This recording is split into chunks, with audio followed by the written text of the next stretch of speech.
wabarakatuh. Perkenalkan, saya Mawar Oktari dari Prodi D3 Teknologi Laboratorium Medis ingin menjelaskan tugas dari Bunda Susilawati. Yang pertama, tentang sistem perkemihan. Yang kedua, sistem reproduksi pria dan wanita. Yang ketiga, sel. Baiklah, yang pertama saya akan menjelaskan tentang sistem perkemihan. Sistem perkemihan merupakan sistem yang memproduksi, menyimpan, mengalirkan urin pada manusia. Sistem ini terdiri dari 2 ginjal, 2 ureter, kandung kemih, dan 2 otot spices dan uretra. Sistem perkemihan juga berfungsi sebagai menghasilkan urin dengan menyaring sisa pembuangan tubuh dan air yang berlebih dari darah. Urin kemudian dialirkan ke kandung empedu melalui 2 tabung tipis yang disebut ureter. Kemudian selain itu, sistem perkemihan dan ginjal juga berfungsi sebagai alat yang membuang cairan yang disebut urea serta menjaga keseimbangan air, natrium, dan kalium. Ada juga penyakit yang terkait dalam sistem perkemihan. Yang pertama ada penyakit ginjal kronis. Ginjal merupakan organ utama yang paling penting di sistem perkemihan. Yang kedua, kehilangan kontrol kandung kemih mengakibatkan keluarnya urin lebih mudah jika Anda bersin dan batuk. Yang ketiga, batu ginjal. Kondisi ini akan menghambat keluarnya urin dan menimbulkan rasa nyeri. Baiklah, itu saja penjelasan saya tentang sistem perkemihan, dan saya akan menjelaskan tentang sistem reproduksi pria dan wanita.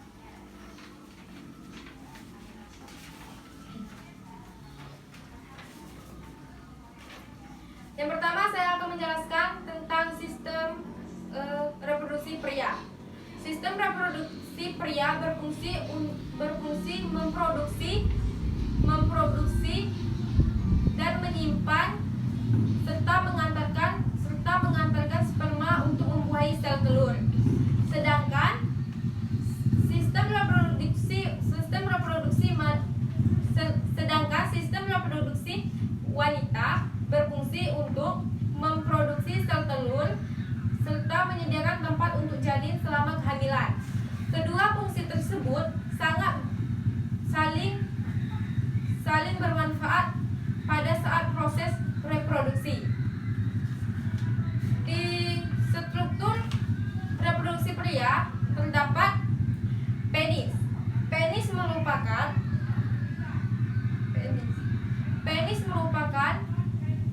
organ vital pria yang dilakukan saat berhubungan seksual. Kemudian ada sekrotum. Sekrotum merupakan kantong kulit yang menggantung pada pangkal penis. Kemudian ada testis.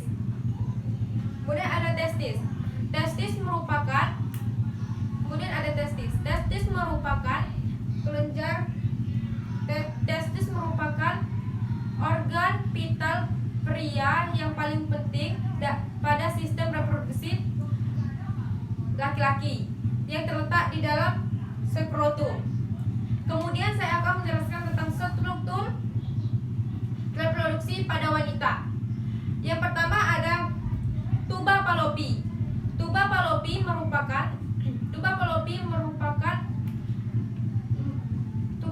berfungsi sebagai jalur sel telur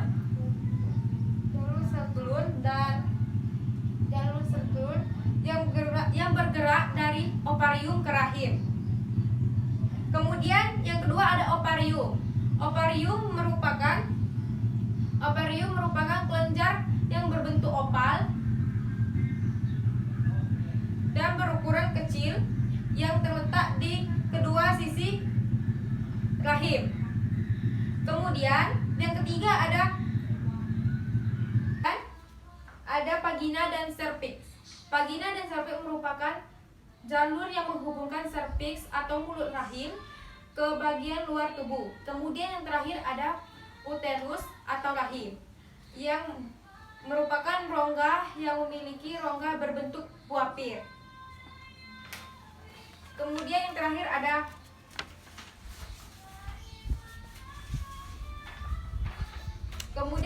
saya akan menjelaskan mengenai sel. Sel merupakan unit atau satuan zarah terkecil pada makhluk hidup yang akan menghadapi kehidupan. Di dalam dan berikutnya saya akan menjelaskan beberapa struktur sel yang saya ketahui. Yang pertama ada membran sel.